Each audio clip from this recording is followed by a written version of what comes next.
Hello friends, welcome to our YouTube channel BPSC Bihar. इस video के अंदर हम बीपीएससी की मुख्य परीक्षा में पूछे गए पॉलिटी के most repeated themes and topics को डिस्कस करने वाले हैं। हमने 9 वर्षों के पीवाईक्यूज को एनालाइज किया है और उन एनालिसिस के बेसिस पर हमने सारे रिपीटेड थीम्स और टॉपिक्स को इस वीडियो के अंदर लिस्ट आउट करने की कोशिश की है। 56-59 बीपीएससी एग्जामिनेशन से लेकर के 69th बीपीएससी मेंस, मतलब टोटल 9 वर्षों के क्वेश्चन पेपर्स हैं हमारे पास। और उन क्वेश्चन पेपर्स में जो टॉपिक सबसे ज़्यादा बार पूछे गए हैं वो भी यहाँ मेंशन है और जो सबसे कम बार पूछे गए हैं वो भी यहाँ मेंशन है। इस वीडियो की मदद से आप ये कर सकते हैं कि अपनी स्ट्रैटेजी पॉलिटी की तरफ डिसाइड कर सकते हैं।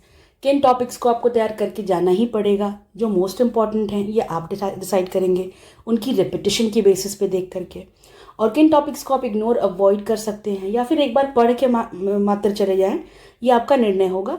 ये आप डिसाइड करेंगे, ठीक है, कि आपको किन टॉपिक्स को कितना ज़्यादा स्ट्रेस करना है, कितना ज़्यादा उस पर समय देना है, किस पे नहीं देना है।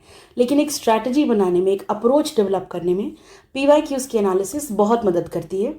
इसलिए मैं सजेस्ट करूँगी कि आप इस वीडियो को पूरा देखिए। और साथ में हमारे चैनल पर हिस्ट्री की भी इसी तरह की रिपीटेड थीम्स की वीडियो है 70 बीपीएससी मेंस के लिए ही ऑफ कोर्स, तो मैं उसको लिंक कर दूँगी नीचे डिस्क्रिप्शन में और आप हमारी प्लेलिस्ट पे जा करके देख सकते हैं। ठीक है फ्रेंड्स, तो चलिए शुरू करते हैं।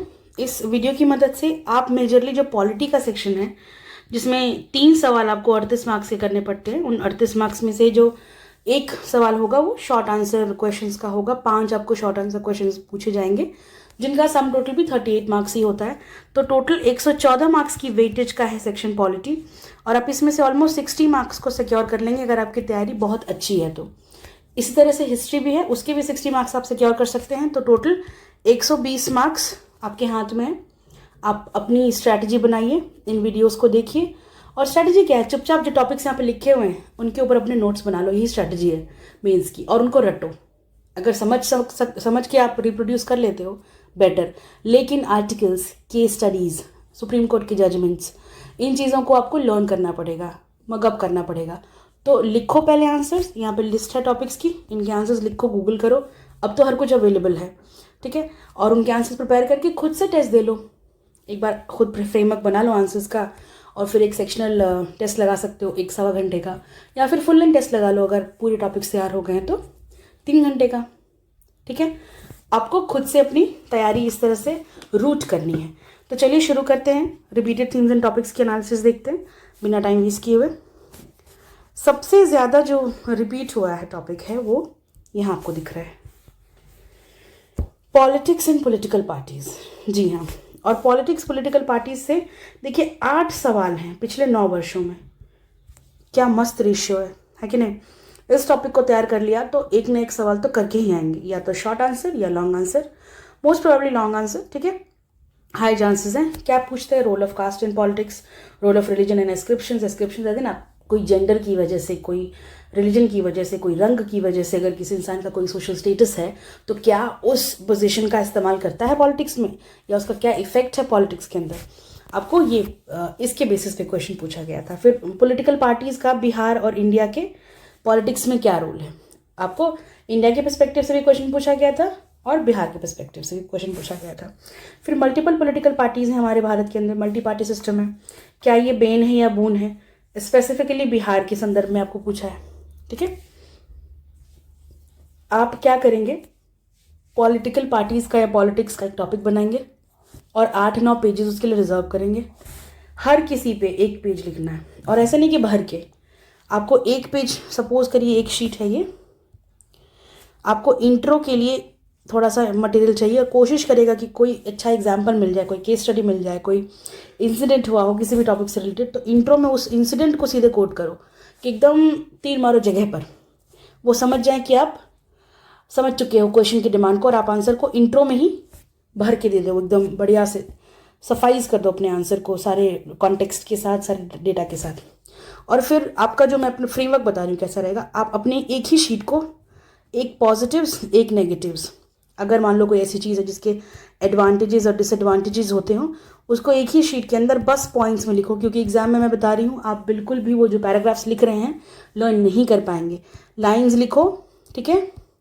और फिर अपने मन में सोचो कि उसको कैसे सब आगे आप सप्लीमेंट करोगे, कैसे इस एक छोटे से हिस्से के ऊपर एक पन्ना लिखोगे, ठीक है। एक पेज के अंदर आपका आंसर बनना चाहिए और नीचे conclusion, back in front if you want to do more, पीछे का डायग्राम बना करके, दैट्स इट। मतलब हर टॉपिक के ऊपर आपको एक एक पेज तैयार करके रखना है, क्योंकि क्वेश्चन अगर आएगा ना तो आपको रिलेशंस मतलब 2-3 टॉपिक्स को मर्ज करके आ जाता है। समझ में आ रहा है? जैसे मैं एग्जांपल दूंगी अभी आगे जा करके, तब देखिएगा आप।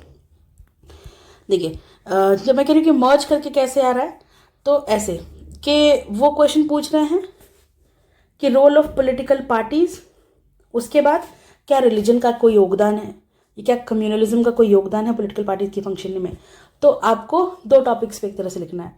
तो आपने अगर 2 पेज का नोट्स बनाया हुआ है तो उसको 4 पेज में करना आ जाएगा, है ना। जब अपनी भाषा में लिखेंगे तो ऑफकोर्स वो 1 का 2 हो ही जाएगा, क्योंकि आपने सिर्फ पॉइंटर्स बनाए हुए हैं। अभी समय कम है तो आप फुल आंसर्स मत लिखिए, सिर्फ पॉइंटर्स बनाइए हर टॉपिक के ऊपर। कीवर्ड्स लिखिए, मेरा पॉइंटर से ये मतलब था, ठीक है। कीवर्ड्स लिखते चलिए। उसके बाद आपका दूसरा जो टॉपिक यहाँ पे बता रही हूँ, इस पॉलिटिक्स थीम के अंदर जो है रोल ऑफ प्रेशर ग्रुप्स, कि आइडेंटिफाई करिए कौन से प्रेशर ग्रुप्स हैं जो काम करते हैं इंडिया की पॉलिटी में और फिर उनका क्या रोल है, ठीक है। रीजनल पॉलिटिक्स के ऊपर क्वेश्चन है कि नेशनल और रीजनल इंटरेस्ट्स के बीच में बैलेंस कैसे नहीं बन पाता है, क्या नेशनल इंटरेस्ट हावी होते हैं, क्या रीजनल इंटरेस्ट हावी होते हैं, और वो होते क्या हैं। आप एग्जाम्पल दे सकते हो किसी स्पेसिफिक पॉलिटिकल पार्टी का नाम देकर के कि उन्होंने रीजनल इंटरेस्ट के लिए काम किया है और एक्स पार्टी ने जो है वो नेशनल इंटरेस्ट के लिए काम किया। तो कैसे कैसे दोनों के फ़ायदे नुकसान सारे आयाम लिखने हैं। आपको दिखना होगा कि दोनों ही पार्टीज होने का फ़ायदा क्या है, ठीक है, रीजनल पॉलिटिक्स होने का क्या फ़ायदा है, और फिर आपको क्या नुकसान भी, और कंक्लूड कर लेना है बड़ा सा न्यूट्रल स्टेटमेंट देकर के। हाँ, नुकसान तो भले भले इतने हैं, लेकिन फ़ायदे भी बहुत सारे हैं। अगर मान लीजिए कोई ऐसा टॉपिक है जिसके नेगेटिव्स ही ज़्यादा हैं, तो आपको ज़रूर उसके एंड में रिफॉर्म सजेस्ट करने हैं, ठीक है। और रिफॉर्म्स ऑफकोर्स अगर ऐसी कोई टॉपिक है तो उसके ऊपर सुप्रीम कोर्ट ने या फिर और किसी कमिटी ने काफ़ी सारे सजेशंस दे रखे होंगे। तो आपको वो जहाँ अब आप नोट्स बनाइएगा ना, तो जब टॉपिक को सर्च करेंगे, गूगल करेंगे, तो आपको 3-4 वेबसाइट्स मिलेंगी टॉप की 3, उन तीनों को पढ़िएगा या 2 को पढ़ लीजिएगा। उनमें से देख करके आप दोनों को मिला जुला करके खुद का एक कंटेंट तैयार करिएगा। उसमें आपको ज़रूर किसी न किसी कमेटी की रिकमेंडेशन, किसी सुप्रीम कोर्ट का जजमेंट, कोई इंपॉर्टेंट एग्जाम्पल मिल जाएगा, उसको नोट ज़रूर कर लेना है। कंक्लूजन में डाल दो या इंट्रो में डाल दो, पक्का डालना, नंबर तभी बढ़ेंगे। वरना ये लोग 38 में से 16-15 नंबर देने में भी हिचकते नहीं हैं, लेकिन इस 16 को आपको 20 करना है, ठीक है। आगे बढ़ते हैं। नेशनलिस्टिक और इंडिविजुअलिस्टिक पॉलिसीज़, कि कैसे इन पॉलिटिकल पार्टीज़ का अप्रोच अलग होता है। कुछ पॉलिटिकल पार्टीज़ नेशनलिस्टिक अप्रोच रखती हैं, कुछ पॉलिटिकल पार्टी इंडिविजुअलिस्टिक अप्रोच रखती हैं। किसी एक स्पेसिफिक इंडिविजुअल के ऊपर उनका जो है पूरा पार्टी का फंक्शनिंग होता है। उनकी पार्टी उस पर्सन को हीरो बना करके इस्तेमाल करती है अपने पॉलिटिक्स को करने के लिए, अपने पॉलिटिकल गेम को अप करने के लिए। और कुछ जो पॉलिटिकल पार्टीज़ हैं वो नेशनलिज्म का इस्तेमाल करते हैं। तो आपको ये बिहार के परिप्रेक्ष्य में और इंडिया के परिप्रेक्ष्य में दोनों में इसके एग्जाम्पल लिखने होंगे, और इसके भी सिमिलर, ठीक है। चलिए आते हैं अगले टॉपिक की तरफ।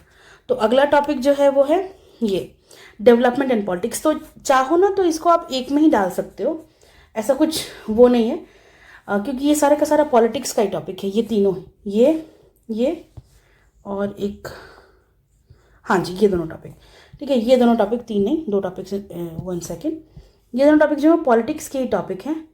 तो आप इनको एक में ही कर सकते हो क्लब। लेकिन थोड़ा सा मुझे इनके अप्रोच में डिफरेंस दिखा था कि यहाँ डेवलपमेंट एंड पॉलिटिक्स की बात हो रही है, स्पेसिफिकली डेवलपमेंट पर्सपेक्टिव से क्वेश्चन पूछा जा रहा था, ठीक है। तो मैंने इसको थोड़ा सा एक अलग हेडिंग में डाल दिया है। तो टोटल आप देखो political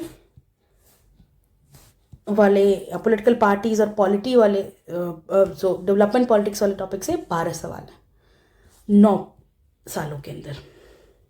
you know the weightage, right, है ना।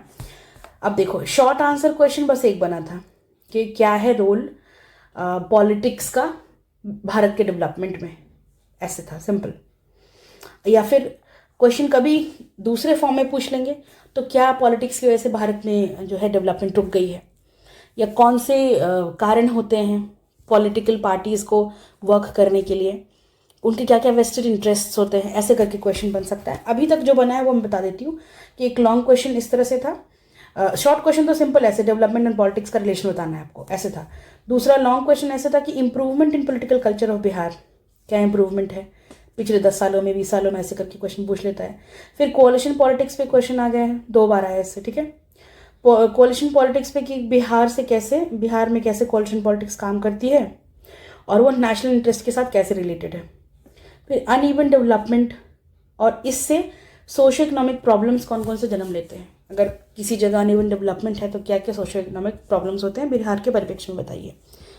इन 12 टॉपिक्स पर, इन 8-10 टॉपिक्स पर, क्योंकि ऑलमोस्ट मिलते जुलते हैं एक दूसरे से, आपके आंसर्स तैयार होने चाहिए। सबसे ज़्यादा रिपीटेड थीम और टॉपिक है politics and political parties in Bihar and development politics in Bihar, ठीक है। फिर आता है पार्लियामेंट, इससे 4 सवाल आप देख सकते हैं लाइन से, यहाँ पे ऐसे टॉपिक्स हैं। पार्लियामेंट हो गया, इंडियन फेडरलिज्म हो गया यानी कि सेंटर स्टेट रिलेशन, और जुडिशियल रिव्यू। इन तीनों में 4-4, ये देखिए 4-4 बार इनसे रिपीटेड क्वेश्चंस आए। तो पार्लियामेंट अच्छे से तैयार करना है। पॉलिटी के बाद पॉलिटिकल पार्टीज और इंडियन पॉलिटिक्स और बिहार पॉलिटिक्स के बाद आपको तैयार करना है पार्लियामेंट। इंडियन पार्लियामेंट एक सॉवरेन लेजिस्लेचर नहीं है, इसका कंपैरिजन करो ब्रिटिश पार्लियामेंट से। तो क्या ये लेजिस्लेचर इंडिया का सॉवरेन है कि नहीं है, इसके ऊपर क्वेश्चन बन जाता है। और कई बार इन दोनों को मिला करके क्वेश्चन पूछ लेते हैं कि ब्रिटिश काउंटर पार्ट से कैसे डिफरेंट है, कैसे ब्रिटेन का पार्लियामेंट इंडिया के पार्लियामेंट से अलग है। और आपको लक्ष्मीकांत में बहुत प्यारा सा आंसर मिल जाएगा इसके लिए, इसमें कुछ ज़्यादा रिसर्च करने की ज़रूरत है नहीं। तो एक ये टॉपिक। फिर कैसे पार्लियामेंट जो है वो फोरम ऑफ नेशनल इंटीग्रेशन है, और क्या ये एक effective forum of national integration है, यहाँ पे सच में नेशनल इंटीग्रेशन होता है कि नहीं होता है। तो आपको बताना पड़ेगा कि कहाँ कहाँ कौन कौन से इसके आयाम हैं, ठीक है, जो कि नेशनल इंटीग्रेशन की तरफ पॉइंट आउट करते हैं, और कौन से आयाम हैं जो नहीं करते हैं। और आपको फिर कंक्लूड करना पड़ेगा कि yes it is a forum of national integration, क्योंकि आप पार्लियामेंट के विरुद्ध कुछ नहीं बोल सकते, ठीक है। अगर आपको ऑफ लेट कुछ इसमें इरेगुलरिटीज़ दिखती हों, पॉइंट आउट कर सकते हो, बट बहुत सटल तरीके से, हार्श नहीं होना है। उसके बाद राज्यसभा, बेसिक सा बहुत ही सादा सा क्वेश्चन था कि राज्यसभा की कॉम्पोजिशन बता दो, पावर क्या है और उनका सेकेंड चेंबर के तौर पे रोल क्या है, दैट्स इट। तो ऐसे करके 4 सवाल, ठीक है। उसके बाद अगला जो रिपीटेड टॉपिक है वो है इंडियन फेडरलिज्म यानी कि सेंटर स्टेट रिलेशन, इससे 4 सवाल। Nature of Indian federalism simple ऐसे पूछा हुआ कि क्या ये टिल्टेड टुवर्ड्स द सेंटर है, और फिर 1 सेकेंड, कि टिल्टेड टुवर्ड्स सेंटर है या यूनिटरी नेचर ज़्यादा है, क्या क्वाजी फेडरल है, ठीक है। ये सब आपको यहाँ पे मेंशन करना रहता है, इस तरह से क्वेश्चन पूछा गया। Then you have central government oriented constitutionally, क्या कॉन्स्टिट्यूशन के अंदर ही जो हमारा फेडरलिज्म मेंशन किया गया है वो ऐसा बनाया गया है कि वो सेंट्रल गवर्नमेंट की तरफ ओरिएंटेड होगा। इसके ऊपर क्वेश्चन मार्क करके कि आप अपना स्टांस बताइए, ठीक है, और कुछ खास नहीं। Then we have problems of centre state relation with respect to Bihar. 1 second, ये थोड़ा गलत हो गया। With respect to Bihar centre state relation का प्रॉब्लम क्या है, मतलब फंड्स हो चाहे पावर्स हो, इन सब के ऊपर आपको देखना पड़ेगा, आपको आर्टिकल कोट करने पड़ेंगे एग्जीक्यूटिव फ्रंट पे, लेजिस्लेटिव फ्रंट पे कहाँ कहाँ प्रॉब्लम आती हैं, और उसके सोल्यूशंस भी देने हैं। और आपको कोऑपरेटिव फेडरलिज्म के संदर्भ में आंसर लिखना है, ऐसे करके क्वेश्चन पूछा गया है। तो कोऑपरेटिव फेडरलिज्म आपको हमेशा सोल्यूशन के तौर पर डालना पड़ेगा, क्योंकि इसका मोदी जी बहुत इस्तेमाल करते थे इस शब्द का 2-3 साल पीछे, अभी भी करते हैं, लेकिन फिर ये इंपॉर्टेंट हो जाता है federalism. Then we have centrally sponsored schemes are bone of contention, मतलब एक इशू है सेंटर और स्टेट्स के बीच में, टेंशन एरिया है सेंटर स्टेट्स के बीच में, सेंट्रली स्पॉन्सर्ड स्कीम्स, इसके ऊपर जो खर्चे और लागत होती है, तो टसल रहता है स्टेट और सेंटर के बीच में कि आप अपना हिस्सा दीजिए तब हम अपना हिस्सा देंगे, और फिर दोनों ही थोड़ी कटौती करने की कोशिश करते हैं या एक दूसरे का इंतजार करते रहते हैं। इसमें स्कीम का एग्जीक्यूशन इम्प्लीमेंटेशन डिले होता है, आपको थोड़ा बहुत एग्जाम्पल्स देते हुए समझाना था। तो 4 जो है आपको फेडरलिज्म से क्वेश्चंस बन गए। उसके बाद आता है जुडिशरी। ये तो मतलब इतना अभी लेटली ये बहुत फेवरेट हो रखा है, क्योंकि इंडियन जुडिशरी भी बहुत ज़्यादा एक्टिव है, जुडिशियल रिव्यू और एक्टिविज्म में एकदम माहिर। तो आपको नज़र रखनी है, मैं बोलूँगी ये एक टॉपिक है जिस पे आपको करंट अफेयर्स पे ध्यान देना होगा। कोई गाइडलाइन, कोई स्टेटमेंट, कोई जजमेंट अगर जुडिशरी देती है, specially supreme court, not like supreme court का कोई भी जजमेंट आता है, स्पेशली नवंबर से आप ध्यान देना, मार्च के बीच में, उसके ऊपर आपके नोट्स बन जाने चाहिए। और नहीं तो आप पढ़ लो और सोर्स क्या होगा, कोई भी मंथली मैगजीन किसी भी कोचिंग इंस्टीट्यूट की, वहाँ से पढ़ सकते हो, और नहीं तो न्यूज़पेपर पढ़ते हो तो बहुत बढ़िया। ठीक है, तो इसमें क्या पूछा गया जुडिशियल रिव्यू और जुडिशियल एक्टिविज्म के टॉपिक के अंदर, जिसमें 4 क्वेश्चन आ गए। पहला कि judicial review jurisdiction supreme court का है क्या, आपको कौन से आर्टिकल है वो मेंशन करना है। ठीक है, अब आगे पूछ सकता है हाई कोर्ट और सुप्रीम कोर्ट की जुडिशियल रिव्यू की जुरिस्डिक्शन को कंपेयर करते हुए पूछ सकता है कि किसका ज़्यादा एरिया है, किसका कम है, और पावर वगैरह के ऊपर थोड़ा। फिर आ गया कि सुप्रीम कोर्ट के पावर्स क्या हैं जुडिशियल रिव्यू और जुडिशियल एक्टिविज्म के परिप्रेक्ष्य में, आपको ये सवाल बताना, इसका जवाब देना होगा। तो मेजरली क्या लिखना रहता है ना, इसमें आपको जो लेटेस्ट कोई ऐसा केस हुआ हो जहां सुप्रीम कोर्ट ने जुडिशियल रिव्यू खुद से की है, मतलब जुडिशियल रिव्यू की है या जुडिशियल एक्टिविज्म का परिचय दिया है, तो आपको वो आपको आंसर में लिखना होगा उस केस को, तब जाके आपका आंसर पूरा होगा। वरना आप कितना भी उसके ऊपर कथा कहानी लिख दीजिए, आपको ऑर्डर नंबर दे देगा, लेकिन 20-22 नंबर के लिए एक्टिव अलर्ट रहिए। कोई जुडिशियल एक्टिविज्म का केस चल रहा है अभी, या जुडिशियल रिव्यू का केस जो भी बहुत ज़्यादा चर्चा में है, उसको मेंशन करना ज़रूरी है। ठीक है, बस सिंपल, ये लोग इतना ही पूछते हैं, डिफाइन करो क्या है जुडिशियल रिव्यू, सुप्रीम कोर्ट ने कब कब परिचय दिया जुडिशियल रिव्यू का, और जुडिशियल एक्टिविज्म क्या है, सुप्रीम कोर्ट के पावर क्या है इसके रिलेशन में, ये मेंशन करने हैं। ऐसे करके आपको 4 बार पूछा हुआ है।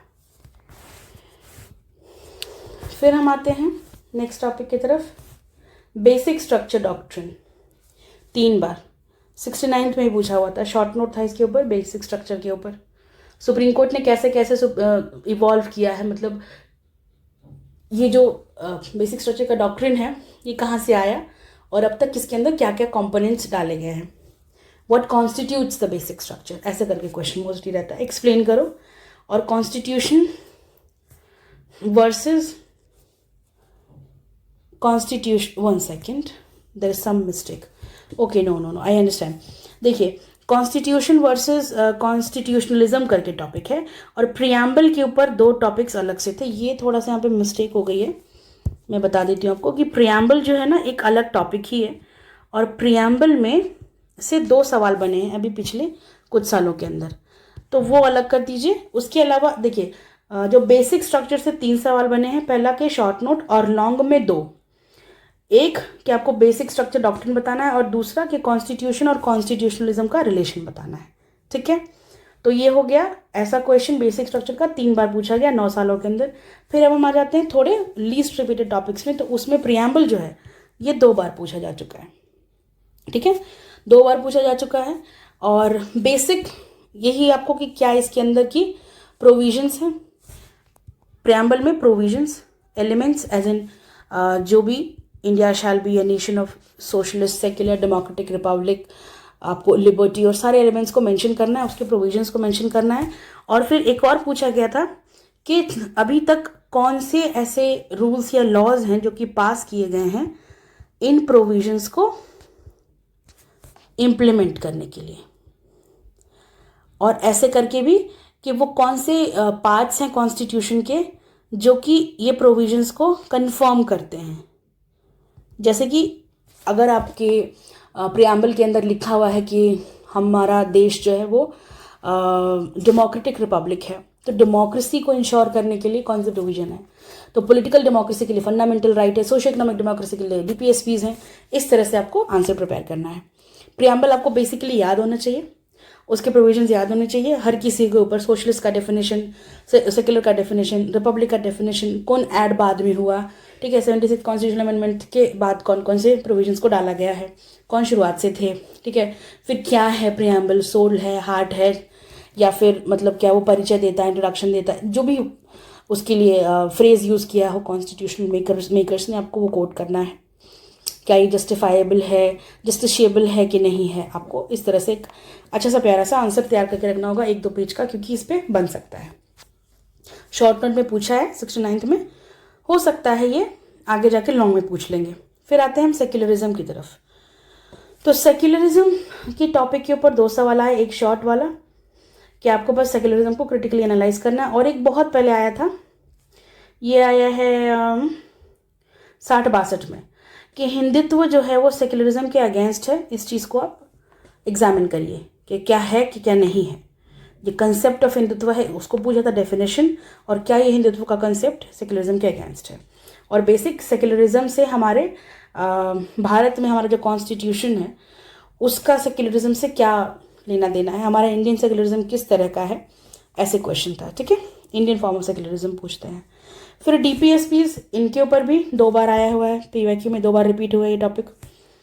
इसमें क्या पूछा है शॉर्ट आंसर में कि अब देखिए, इफ़ यू नो कि डीपीएसपीज हैं क्या तो आप ये क्वेश्चन कर पाते हो, नहीं कर पाते।